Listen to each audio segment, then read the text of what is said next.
আসসালামু আলাইকুম বন্ধুরা, সবাইকে সিস্টার্স কিচেনে স্বাগতম। আবার একটি নতুন ভিডিও নিয়ে আপনাদের মাঝে চলে এসেছি। আজকের রেসিপি হলো মুগ ডাল দিয়ে মুরগির মাংস রান্না। তো দেখতে থাকুন। প্রথমেই চুলায় একটি পাত্র বসিয়ে দিয়েছি, এখানে আমি মুগ ডালগুলো দিয়ে দিলাম। তারপর এটাকে সুন্দরভাবে ভেজে নিতে হবে। এই তো আমি ডালগুলো সুন্দরভাবে ভেজে নিয়েছি, এখন এখানে আমি পানি দিয়ে দিব। তারপর এই মুগ ডালগুলো সামান্য একটু সিদ্ধ করে নিতে হবে। সিদ্ধ হয়ে গেছে, এখন নামিয়ে নিব।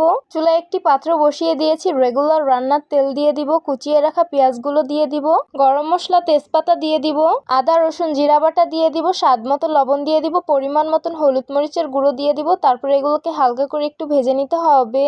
মশলাগুলো হালকা ভেজে নিয়েছি, এখন সামান্য পরিমাণ পানি দিয়ে দিব। মশলাগুলো খুব ভালোভাবে কষিয়ে নিতে হবে। এই তো আমি মশলাগুলো সুন্দরভাবে কষিয়ে নিয়েছি। সিদ্ধ করে রাখা মুগ ডালগুলো দিয়ে দিব। তারপরে এগুলোকে সুন্দরভাবে কষিয়ে নিতে হবে। ডালগুলো সুন্দরভাবে কষিয়ে নিয়েছি। ধুয়ে রাখা মুরগির মাংসগুলো দিয়ে দিব, গোটা চারেক কাঁচামরিচ দিয়ে দিব। তারপরে এই সব উপকরণগুলোকে খুব ভালোভাবে কষিয়ে নিতে হবে। এই তো সবকিছুকে আমি খুব ভালোভাবে কষিয়ে নিয়েছি। এখন পরিমাণ মতন ঝোলের পানি দিয়ে দিব, তারপর নেড়েচেড়ে মিশিয়ে নিব। আর বলক আসার অপেক্ষায় থাকবো। তো দেখতেই পারছেন তরকারিটা কিন্তু বলক এসে পড়েছে। এখন একটু নেড়ে নিব।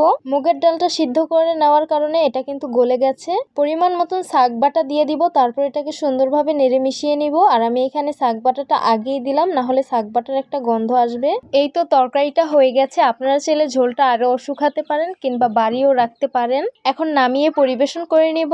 এই তো গরম গরম মুগ ডাল দিয়ে মুরগির মাংস রান্না পরিবেশন করে নিলাম। দেখতেই তো পারছেন কত বেশি লোভনীয় লাগছে, আর খেতে কিন্তু অসম্ভব মজা হয়েছে। যারা যারা মুগ ডাল দিয়ে মুরগির মাংস রান্না করে খেয়েছে তারাই জানে আসলে এটা খেতে কত বেশি মজার। আর যারা এখনো খাননি তারা অবশ্যই একবার ট্রাই করবেন, এটা খেতে অনেক অনেক বেশি ভালো। তো আশা করছি আমার আজকের রেসিপি আপনাদের কাছে অনেক অনেক বেশি ভালো লাগবে। ভালো লেগে থাকলে আমার ইউটিউব চ্যানেলটি সাবস্ক্রাইব করবেন, আর যারা আমার ফেসবুক পেজ থেকে দেখছেন পেজটিকে ফলো করবেন। সবাই ভালো থাকবেন, সুস্থ থাকবেন, আর সিস্টার্স কিচেনের সাথেই থাকবেন। আবারও কথা হবে কোনো নতুন ভিডিওতে। তাহলে আজকে এই পর্যন্তই। আল্লাহ হাফিজ।